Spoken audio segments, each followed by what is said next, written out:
Les signes de ceux qui ont du succès dans leur souveraineté, c'est qu'ils sont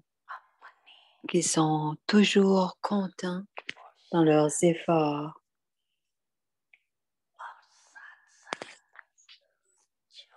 Ensemble, les âmes sont en contact avec toutes les relations, avec toutes les âmes.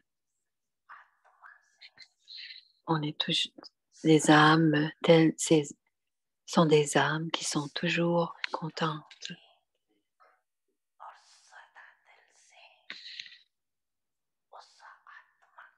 Et ces âmes remercient. Il y a toujours de la gratitude du cœur de chacun. Il y aura toujours de la musique, de va de chacun. Et leurs oreilles pourront constamment entendre cette musique de va de chacun.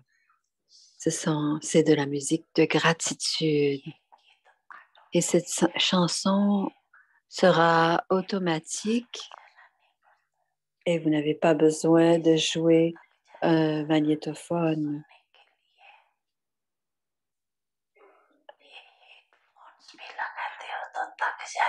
On n'a pas besoin de faire jouer. On pourrait devenir fatigué de l'écouter. On n'a pas besoin d'autres instruments de musique. Cette chanson est chantée sans fin et on devient êtes-vous devenus des souverains du soi qui ont du succès?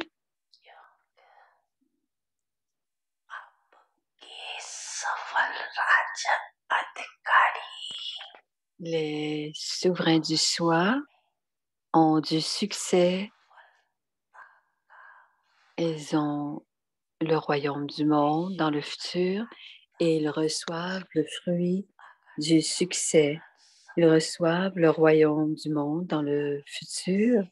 S'il n'y a pas un succès complet, parfois si cela fluctue et que ce n'est pas 100% du succès, et parfois ce n'est pas tout à fait 100%.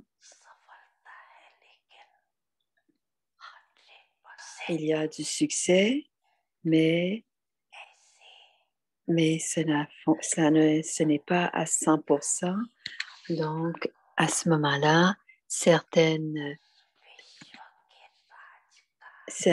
âmes n'ont pas atteint le trône et la couronne du royaume et ils ne recevront pas le trône, ils ne recevront pas la souveraineté du soi, mais ils feront partie de la famille royale.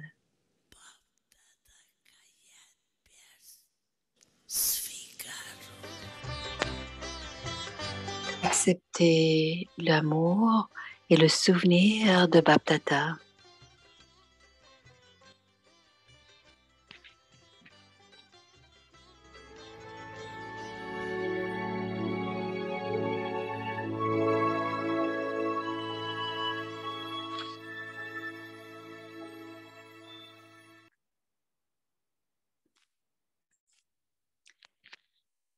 Alors, le signal Avyakt, Om Shanti, afin de réussir l'examen final, augmentez le pouvoir de discernement. Pour faire face aux obstacles, vous devez d'abord avoir le pouvoir de discerner, puis le pouvoir de décider.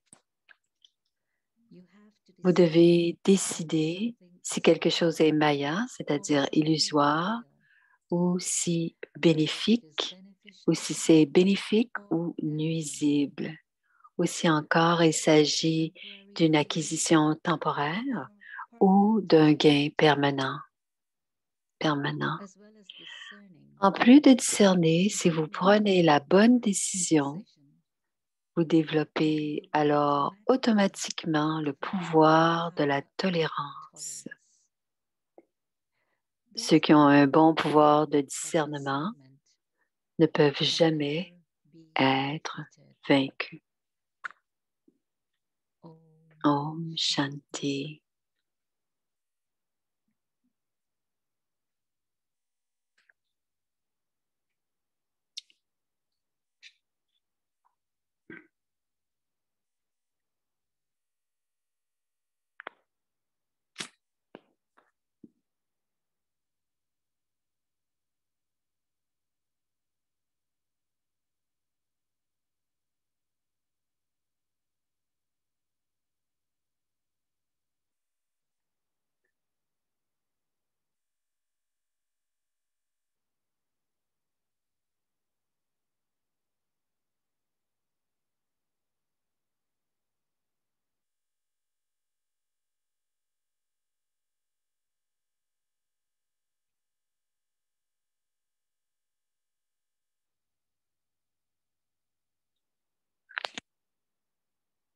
Om Shanti. Om Shanti. Bienvenue à Vyakti Parivar. Aujourd'hui, c'est le premier jour du mois de juin. Alors, c'est une nouvelle série et le sujet, c'est créer le paradis à l'intérieur du soi. Et le sujet, c'est la vérité non violente. En étant véritablement qui je suis, je m'emplis de vérité. Voici maintenant Moini Didi.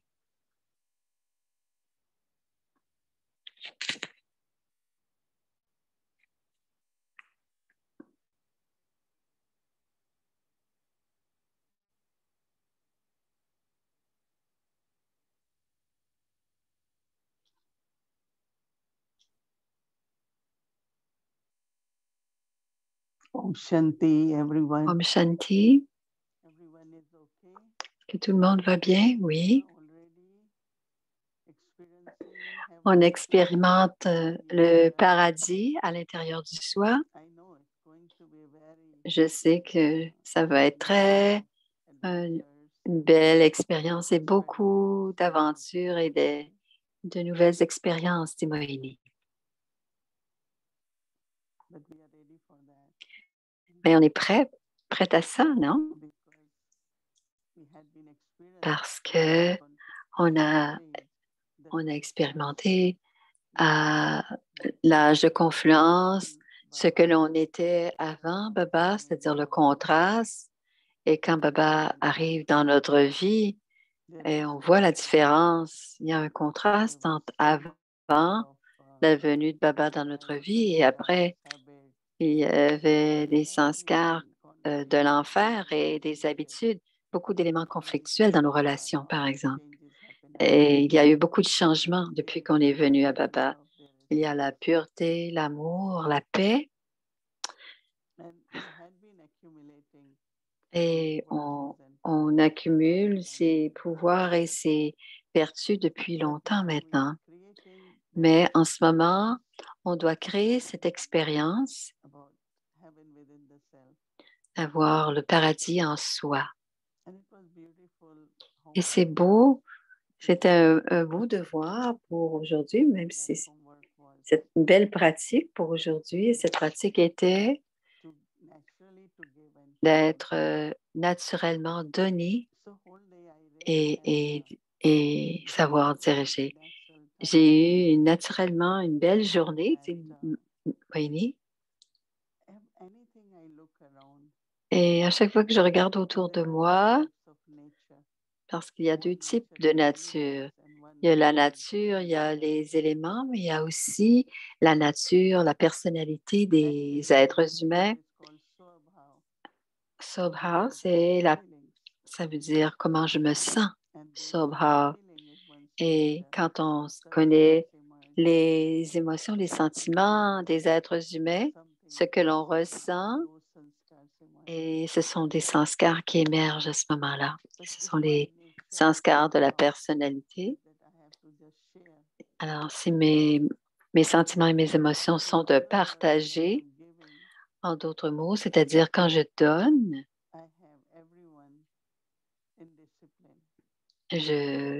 tous ont de la discipline.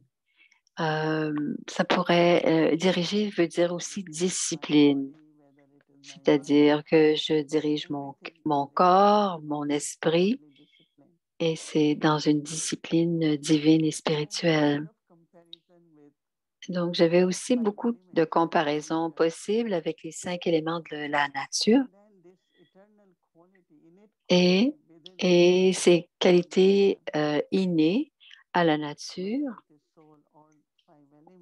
que ce soit l'âme ou les 5 éléments, c'est de donner.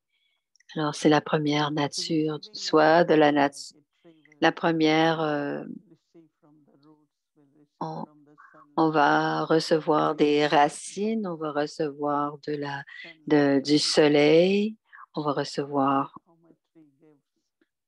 et l'arbre va recevoir par les racines, par le soleil, mais il va beaucoup donner parce qu'il va nous donner de l'ombre, il va nous donner des fleurs, des fruits, il va purifier l'air. Alors l'arbre va beaucoup nous donner dans la nature. Donc les éléments de la nature nous donnent. Ils sont des donneurs. On n'a peut-être pas observé que chacun d'entre nous, nous avons aussi cette nature de donner. Parce que le service divin, et tous les enfants de Baba aiment servir, aiment faire du service. Et cela apporte beaucoup de joie et de bonheur aux enfants de Baba. Et reconnaître cette personnalité que l'on a de naturellement donner et d'être ordonné et discipliné. Et si on est en lien véritablement avec avec le soi, avec l'âme, ce sont des qualités tout à fait naturelles. Et parfois, on ne regarde pas nos spécialités, mais dans le service et quand on partage ou quand on a à aider quelqu'un, il y a toujours beaucoup de joie à l'intérieur. Et Baba nous parlait que s'il y a un roi, son enfant sera un prince. Il sera né un prince. Donc, si je suis l'enfant de Dieu, mon héritage est un des éléments les plus importants dans l'héritage, c'est que nos qualités éternelles sont comme celles de Baba. Baba est un bienfaiteur et nous sommes aussi des êtres qui aimons donner. Et les Brahmakumaris à travers le monde, c'est un organisme qui partage et qui donne. Et donc, nous avons cette qualité.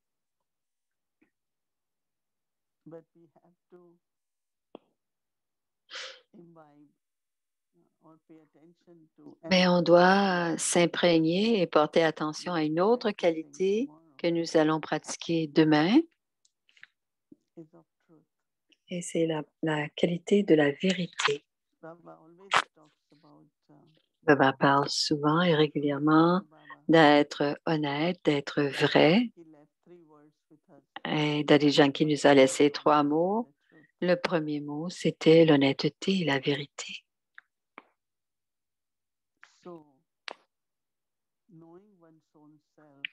Alors, se connaître, savoir qui on est véritablement, l'enfant de Dieu, on devient l'image de la vérité, de cette vérité. Et donc, dans la conscience de l'âme,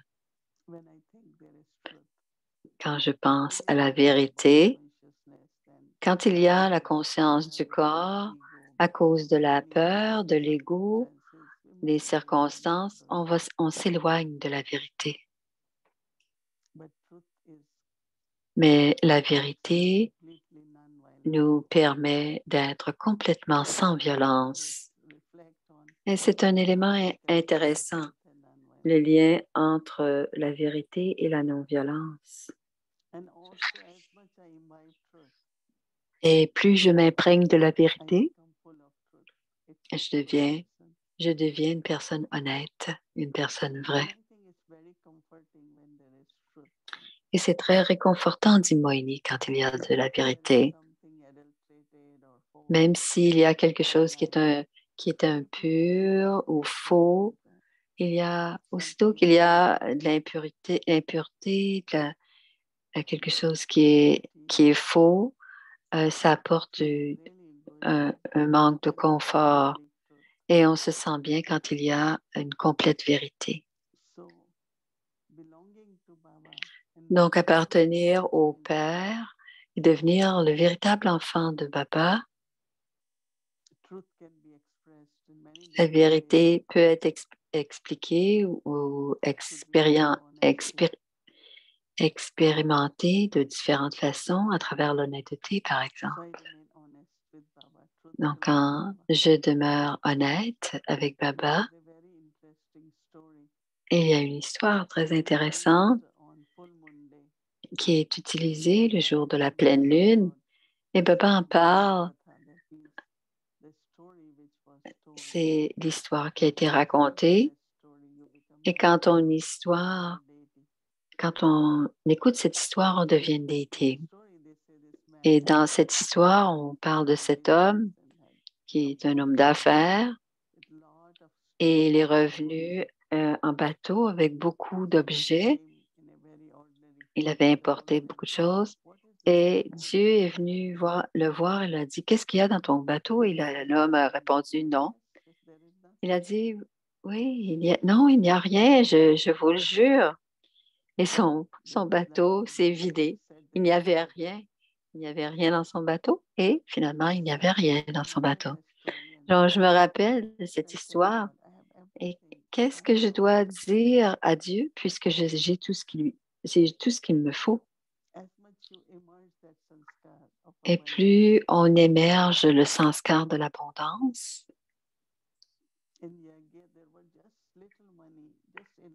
au début du yaga, il y avait juste assez d'argent pour acheter des fleurs, mais il n'a jamais dit qu'il manquait d'argent. Il savait qu'un jour, il y aurait beaucoup d'argent et beaucoup d'abondance. Donc, simplement être honnête avec Baba, être vrai avec Baba et laisser Baba emplir notre bandhara. C'est l'âge d'or qui sera abondant. Et à l'âge de confluence aussi, dit Moïni. Donc, la vérité, devenir complet et être véritablement qui je suis, prendre de Baba et le pratiquer dans notre vie. Et je peux dire qu'à 100%, selon mon expérience, être vrai, être véritable, c'est comme ça qu'on peut expérimenter l'abondance de l'âge d'or à l'âge de confluence. Expérimenter l'abondance que l'on donne. Om Shanti. Alors, voici Judy.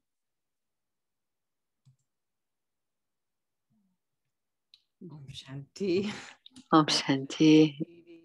Om Shanti, Didi. Je suis très heureuse d'être avec toi. Je suis contente aussi de voir tout le monde. Merci. Je pense que tu nous as amenés dans le Murli de demain. Et j'ai quelques questions pour toi. Peut-être, si ça va, je peux te parler du Murli d'aujourd'hui. Parce que ce processus, aujourd'hui, c'est l'école des déités. Je vous transforme en déité. Et tous les jours, les points nous préparent ou moulent nos sanskars de l'âge d'or.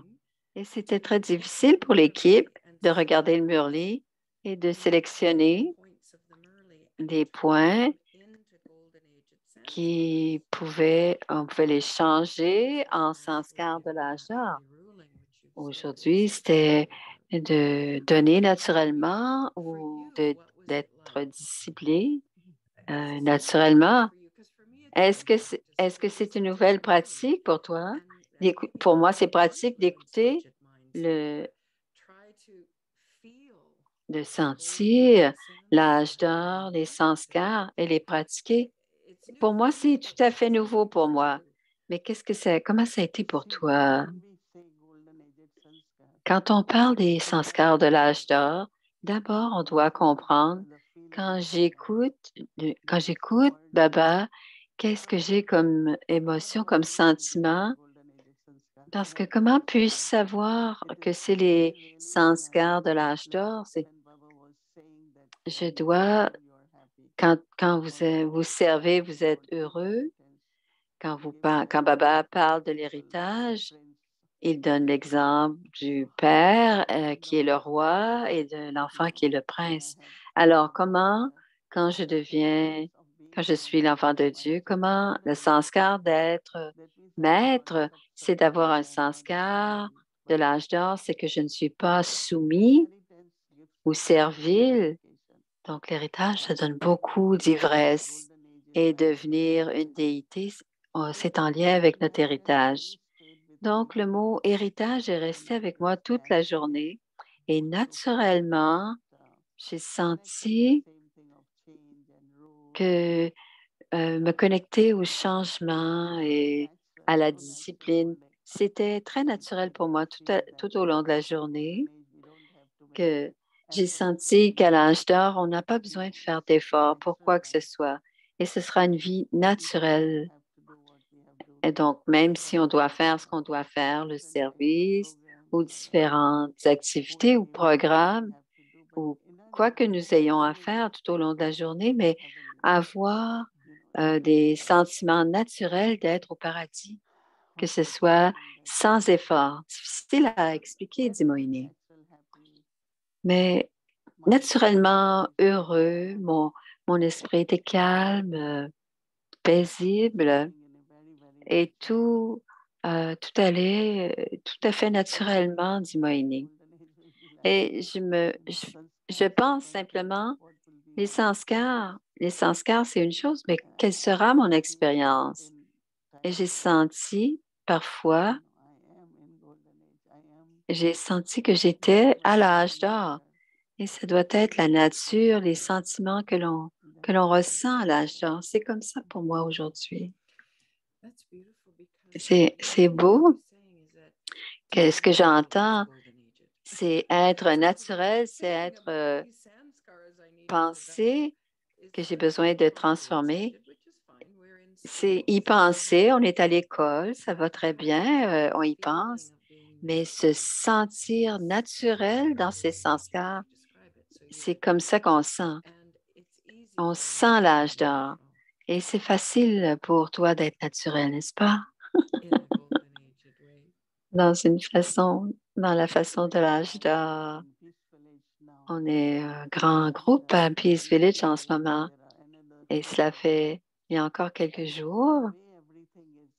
Et la façon dont tout se passe, par exemple, pour ceux qui sont ici, ce que l'on reçoit de la nature, parfois il pleut, parfois il y a du soleil, parfois. Et tout le monde se sent quand même à l'âge d'or. Parce que la façon dont hier a été décrite, être naturel, et quand on parle de nature, on parle de la nature, mais c'est plus notre nature en tant que notre personnalité, c'est-à-dire de donner. Donc, être coopératif, être capable de donner, c'est comme le paradis. Donc, comment on se sent des sentiments de contentement, ça devient des qualités naturelles. Il y a un groupe de la Colombie devant moi. Qu'est-ce que vous pensez? Est-ce que vous sentez bien l'âge d'or, les sanskars qui émergent quand vous êtes ici? Tout le monde répond oui dans la salle. Quelque chose que Baba a parlé, on doit être sage. Il nous rend sages comme lui. Et quand je pense à l'expérience de l'âge d'or, je nous trouve très innocents. Mais qu'est-ce qui se passe avec toute cette sagesse? Les personnes sages sont toujours innocentes parce qu'ils ne montrent pas l'ego de leur intellect. Je me souviens, la plupart, quand j'étais une jeune personne, quand j'allais sur la scène et que je devais parler, il y avait des gens qui me regardaient et me disaient, Qu'est-ce, de quoi, de quoi elle parle? Elle semble tellement innocente. Et, et les Brahma Kumaris ne prennent jamais de notes.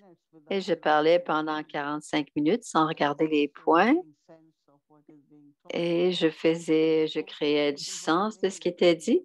Donc, les gens étaient un peu émerveillés. Comment c'est possible de pouvoir parler? Donc, quand il n'y a pas d'ego, les gens peuvent être intellectuellement, peuvent dire des choses parce que ça vient de leur expérience et de leur sagesse. Et alors, c'est possible de parler. Donc, ouais, l'innocence et la sagesse vont ensemble. Et l'innocence, c'est une expression de la sagesse. Comme Bolanath, c'est le Seigneur innocent, mais il est aussi l'océan de connaissance, mais il est aussi le Seigneur de l'innocence. Donc, à travers la connaissance, et que c'est vrai, c'est ce que nous sommes, il y a une certaine innocence parce que ce n'est pas intellectualisé. Les vibrations de l'ego ne sont pas là. On utilise, les gens utilisent leur compréhension plus profonde, leur sagesse. Donc, toute cette sagesse que nous accommodons se terminera, oui, se transformera en innocence. Ça, c'est extraordinaire. Les déités, quand on regarde des idoles dans les temples, ils ont l'air complètement divines et très heureuses, mais complètement innocentes. Donc, effectivement, la sagesse devient ce que nous sommes et l'expression de l'innocence. Et un jour, je me souviens d'une visite qu'on a eue de l'Israël. Ils sont venus pour un programme et Baba allait venir. Il savait qu'il ne comprendrait pas, mais il voulait juste s'asseoir. Je savais qu'il était Dieu parce qu'il voulait pas, il n'attendait à rien de moi. Il sait tout. Donc, Baba était océan et sa définition de Dieu est que Dieu est très innocent et il sait tout, mais il ne veut pas nous le montrer. Donc, l'océan de connaissance, Bolanath, c'est le Seigneur innocent. Donc, ceux qui ont une compréhension de Dieu peuvent aussi voir son innocence. Ça doit être la même chose pour nous, dit Moïse. Il dit qu'il nous dit tout ceci, il nous le répète, il nous rappelle, parce qu'il emplit, il comble nos désirs. Et là où il y a des manques de dévotion, quand il y avait dans la dévotion, il manquait de la connaissance, aujourd'hui, il m'emplissait et emplissait mes désirs, ou comblait mes désirs. Est-ce que c'est ça? Quels sont les désirs qu'il réussissait à combler en moi, dit Judy? Par exemple, quelqu'un veut avoir du succès, des victoires, et parfois, pour certains dévots veulent avoir des visions. Il y a des désirs complètement subtils. Et quand Baba vient, il dit, je comble les désirs purs. Il parle de désirs purs. Et je pense que nous avons des désirs purs. Baba, pour moi, par exemple, je voulais avoir un guide dans ma vie. Et je pensais, je regardais Dieu, et je le voyais comme un guide. Et quand j'ai rencontré Baba, j'ai appris qu'il était vraiment un guide. Mais il est le guide qui fait partie de la connaissance.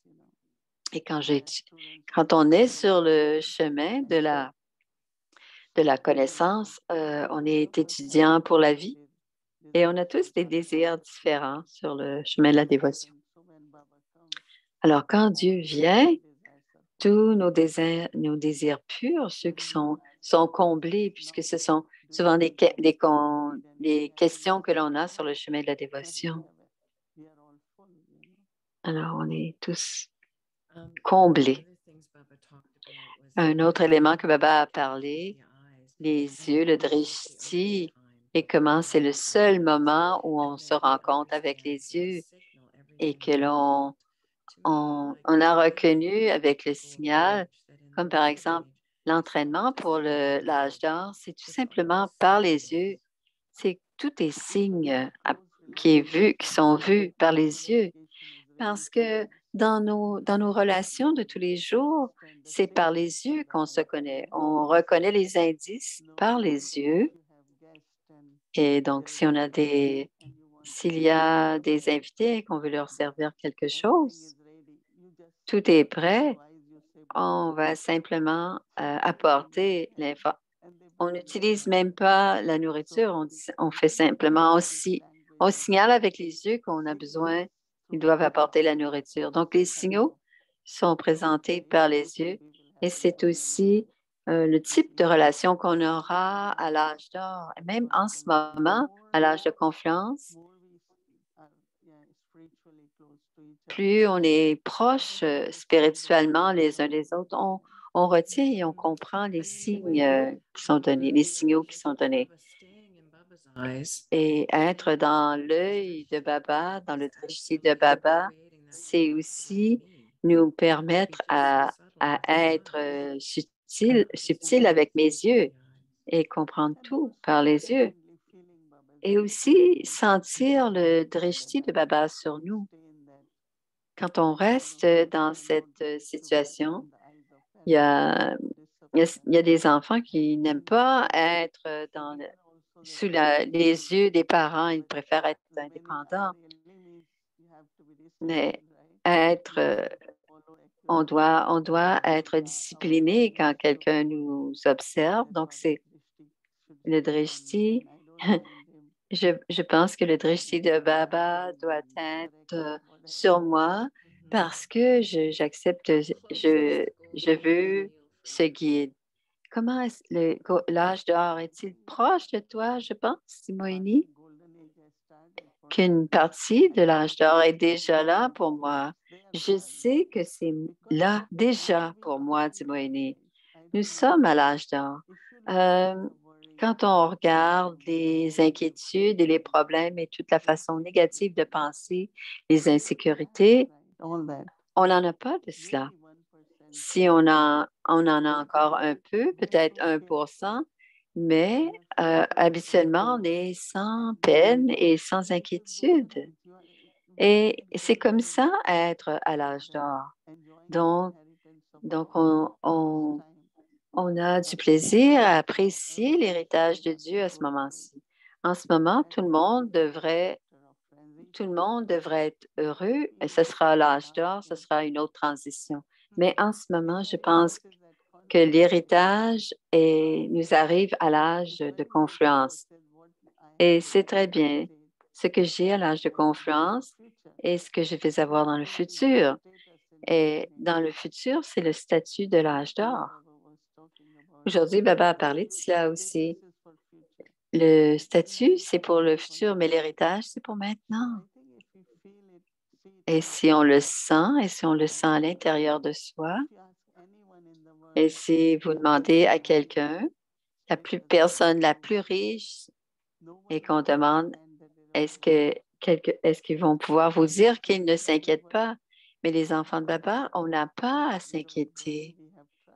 On a la confiance, on a la conviction et ces qualités, on va les transporter avec nous ou on va les émerger. Soit certains, c'est des éléments qu'on va créer, d'autres, ce sont des éléments qui vont ressortir de nous.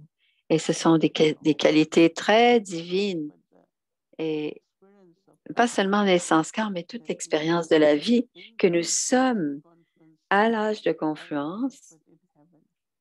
On est à l'âge de fer, l'âge de confluence, mais aussi le paradis. C'est comme le paradis. Ouais, j'ai vu. Ouais, j'aime beaucoup ça. C'est comme, ouais, c'est comme profite de l'héritage maintenant et c'est ce qui va faire qu'on va se sentir que c'est vraiment qui peut avoir une vie comme nous avons en ce moment? Les enfants de Baba, les enfants viennent ici pour 10 jours, ils n'ont aucune. Où sommes-nous? Nous sommes au paradis. Et peu importe où je vais, et je fais en sorte que tout est aimant autour de nous et de moi. Et la présence de Baba, elle est là. Et au paradis, il n'y aura pas Baba. Alors, donc, nous avons inauguré officiellement le dernier chapitre de l'âge de confluence. C'est le dernier chapitre, c'est l'âge d'or. Le dernier chapitre de l'âge de confluence, c'est l'âge d'or. Merci beaucoup, Didi. Merci d'avoir répondu à mes questions. Merci pour le chit-chat. Om Shanti. C'est une très belle, un beau moment de parler avec elle. Et on fait les deux. Alors, c'est un peu Trikaldarshi. Elle a parlé déjà du Murli de demain et on va voir la pratique pour demain. Alors, c'est comme un peu voir le Murli parce que quand vous allez lire le Murli demain, vous allez voir ça. Donc, la vérité non violente et en étant véritablement qui je suis emplie de vérité. Alors, la pratique pour demain, je suis emplie de vérité et je retrouve ma nature originelle. En ne voyant aucun contraste autour de moi, voilà, je ne connais que le bonheur et le grand confort. Donc, le focalisme, alors, c'est expérimenter que l'on est vérité et qu'on retrouve notre nature originelle. C'est la pratique pour demain. Om Shanti.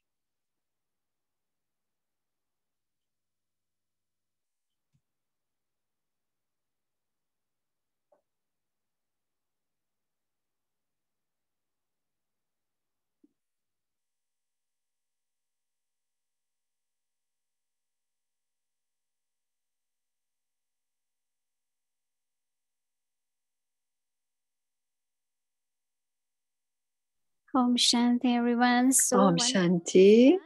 C'est un très beau début. Est-ce que vous avez aimé cela, le sujet et la nouvelle façon de partager? Merci, Julie.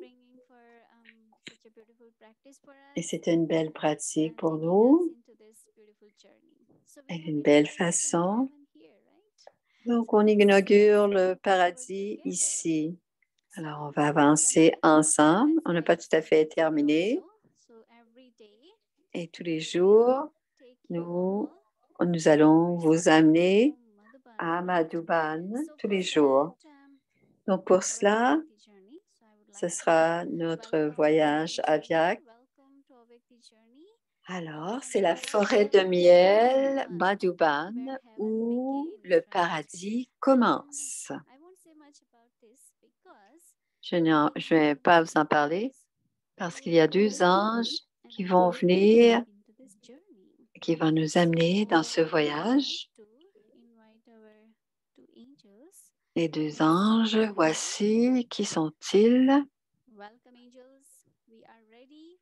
Nous sommes prêts pour notre visite à Madhuban. Donc, la forêt de miel, Madhuban veut dire la forêt de miel. Alors, c'est Drumi et Adi Amshanti. Bienvenue avec les lignes aériennes Aviakti. Om Shanti. Nous sommes en ce moment sur le vol 108 pour le Viman et la température est 16 degrés Célsius. Alors, vous expérimentez aucune turbulence. Ma sœur, je vérifie le Air Traffic Control. On a un avion magique. On peut voler n'importe où au monde en 1 seconde, mais on doit se rappeler de Baba pour que l'avion fonctionne. Alors, avant de se rappeler de Baba et qu'on se rende, on doit vous parler un peu plus de cet avion. Voici. D'abord, nous avons trouvé que cet avion va nous amener à Madhuban et on peut aller n'importe où à Madhuban. Alors, aujourd'hui, on va aller à 3 endroits à Madhuban. Le premier endroit, ce sera le Baba, Naki Lake et le 3e élément, Vereshkoti. Alors, on vole dans les régions subtiles et le dé de protection de Baba est avec nous. Donc, il n'y aura aucun défi de Maya et nos ceintures de sécurité doivent être attachées solidement pour pas que Maya nous attrape. Au sujet de notre destination, vous allez aimer Madhuban, à Naki Lake. Nous avons invité les signes et à la roche de Baba. Baba a dit une fois c'est si haut qu'on peut se rappeler de Baba. Alors, quand on va faire la promenade en montant, ensuite, on va aller à Bridge Koti, où nos ancêtres ont demeuré. Et jusqu'à maintenant, on va sentir les vibrations de nos ancêtres. Alors, allons-y. Donc, tenez la main de Baba et vous serez à Bridge Koti en marchant main dans la main avec Baba. Et quand on sera à Naki Lake, soyez stable comme un cygne parce qu'il y aura beaucoup de cygnes là-bas. Et finalement, quand vous serez à la roche de Baba, vous deviendrez complètement silencieux pour servir le monde entier. Alors, Dobby, on part, on est prêt. Est-ce que vous êtes prêts? Oui, on est prêt. Oui, on est prêt. Je pense que c'est enregistré. Alors, on décolle. On s'en va à Madhuban. Allons-y. Alors, on va voyager à différentes places. Notre place préférée dans le monde, la Via Activavan, jusqu'à Madhuban. Et on s'en va en Aviactive Viman.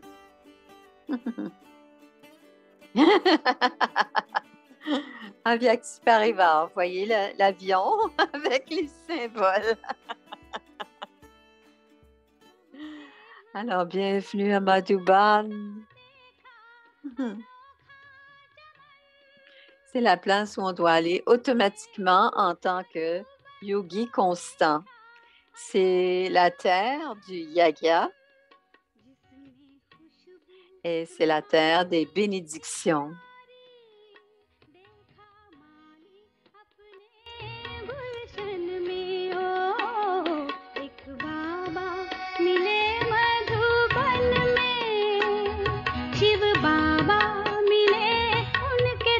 C'est le Meditation Hall et un pan.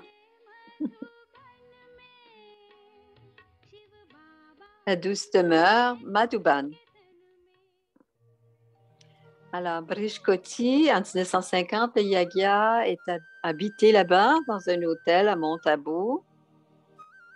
C'est la route pour se rendre à Bridge Koti avec mon petit camion.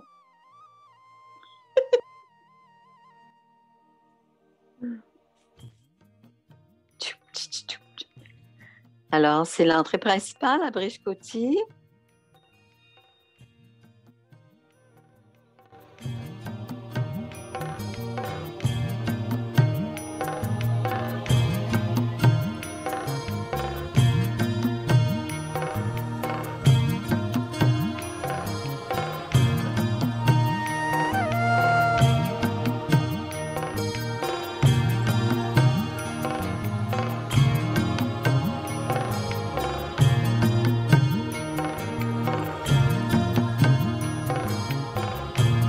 la terrasse où Baba lisait le Murli.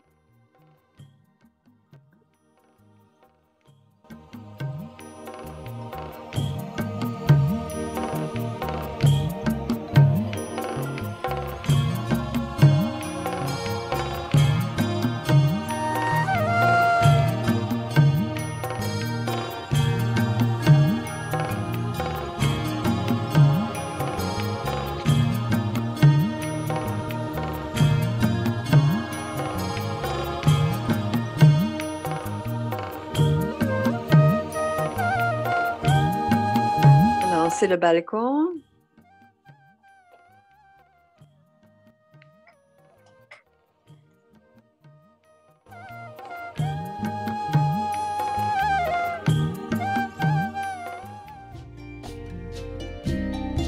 Alors maintenant, Naki Lake, c'est le lac des signes saints.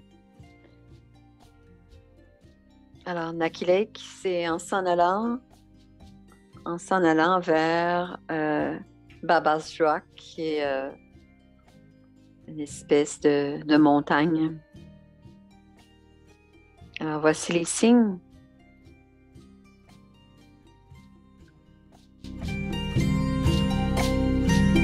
À Nubhuti aussi, il y a beaucoup de signes dans les plans d'eau.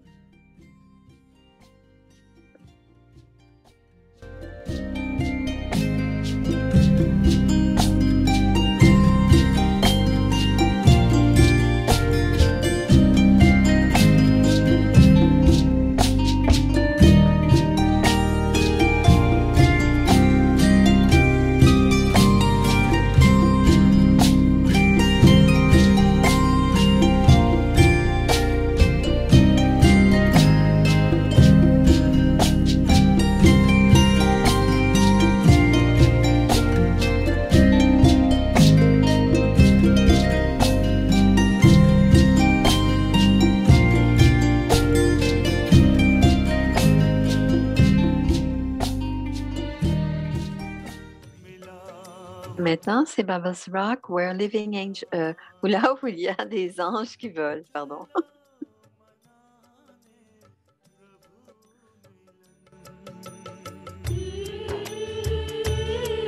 Alors, on s'assoit à Baba's Rock pour prendre le parfum de la douce demeure.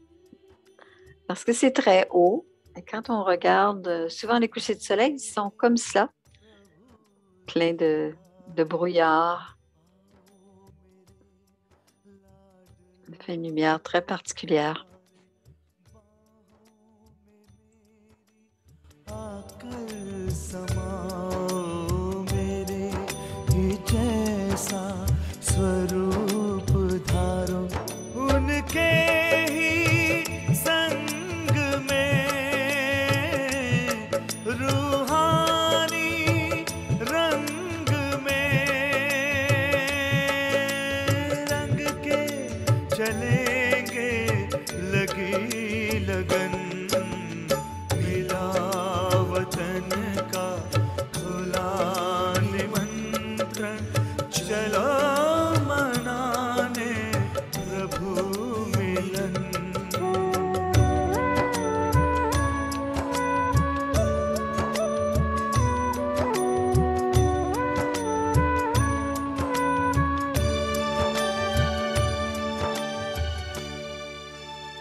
Alors, la douce demeure, Madhuban, c'est à suivre.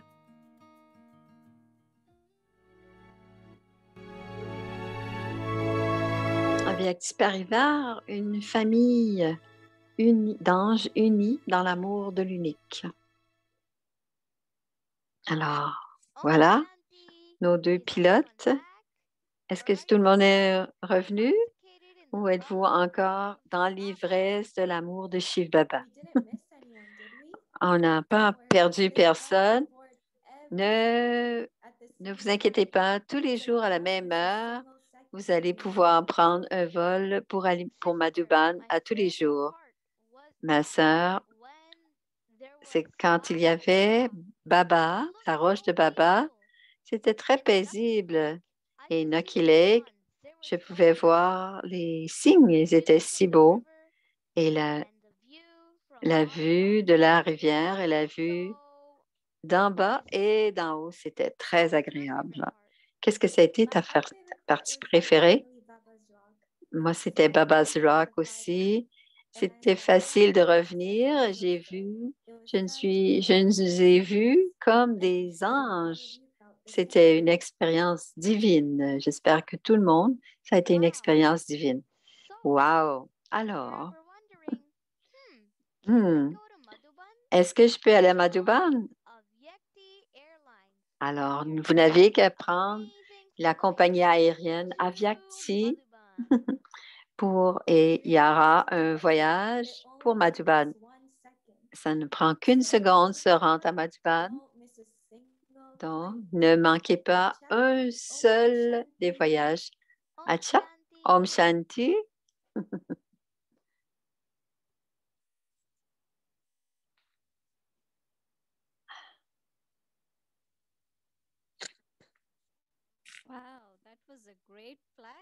C'est un beau vol. Est-ce que vous avez mis le vol pour Madhuban?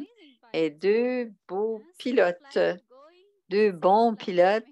Et c'était très sécuritaire. Est-ce que vous êtes revenu en sécurité? C'était très bien, n'est-ce pas? Alors, ces deux anges sont maintenant devenus des pilotes. On a maintenant une compagnie aérienne aussi, Aviakti Parivar. Et c'est le début. On a commencé à faire notre premier voyage à Madhuban. On a vu quand il y a eu 300 enfants de Brijkoti, c'est l'endroit où la famille des 300 personnes était. Ensuite, ils sont vus à Panda Bhavan. Et à ce moment-là, c'était très différent de maintenant. Mais notre but, c'est de vous montrer comment c'est maintenant, aujourd'hui. C'est ça qui est le plus important. Donc, c'est le début. On a vu Nucky Lake et Baba's Rock. Alors, vous allez voir des petits coins de Madhuban à chaque voyage. Merci à l'équipe. Merci à l'équipe. Et vous avez bien aimé? Oui. Oui. Maintenant, on va se souvenir de Baba. Le programme de demain, c'est le même. Donc, demain, c'est le jeudi. Donc, c'est jeudi. Donc, il y a l'Amrit Vela le matin, le Sakar Murli en anglais, de 17h à 18h. Ensuite, la méditation, la série en hindi et le Bhog. Et demain, la série avec Moini. Et bien sûr, pendant la journée, il y a 3 fois la méditation. On se souvient de Baba maintenant. On prend le drishti de Didi.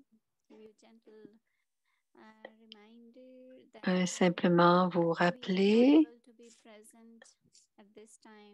on ne peut pas être ensemble physiquement, mais Zoom nous a donné une belle expérience de se rencontrer les uns les autres. Et je sais que les gens sont de plus en plus occupés, mais si vous êtes à la maison et si vous pouvez allumer votre caméra pour prendre le drishti, ça va vous donner une autre expérience. C'est pas seulement regarder Didi, mais que Didi vous regarde, c'est important aussi. Alors, pour recevoir l'expérience. Donc, allumez vos caméras et on prend le drishti et on se souvient de Baba et on se fond dans l'amour de Baba. Om Shanti.